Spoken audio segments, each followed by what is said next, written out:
இன்றைய விடுதலையில் பல்வேறு செய்திகள் இடம் பிடித்திருக்கின்றன. ஆளுநர் என்பவர் மாநில அரசினுடைய ஊதியத்தை வாங்குபவர்தான். அவருக்கென்று தனியே உரிமை எதுவும் கிடையாது.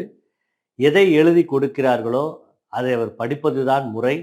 ஆனால் ஆளுநர் அரசியலமைப்பு சட்டத்தை மீறுகிறார் என்பது மிக தெளிவாக தெரிகிறது. சட்டமன்றத்தில் ஆளுநர் உரை என்ற ஒரு நடைமுறை ஒழிவது மட்டும் முக்கியமல்ல, ஆளுநர் பதவியே ரத்து செய்யப்பட வேண்டும்.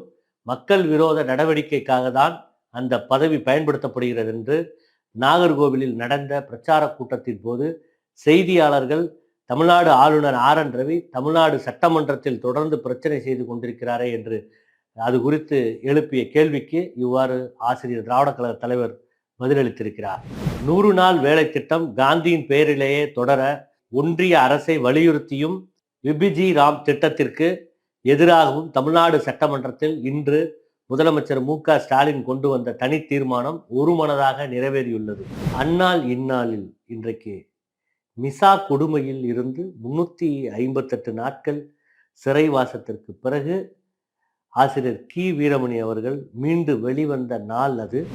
தமிழர்களின் நாகரிகத்தை உலகுக்கு தெரிவிக்கும் வகையில் தமிழ்நாட்டில் மேலும் 6 இடங்களில் அருங்காட்சியகங்கள் அமைக்கப்பட உள்ளதாக அமைச்சர் தங்கம் தென்னரசு அறிவித்திருக்கிறார்.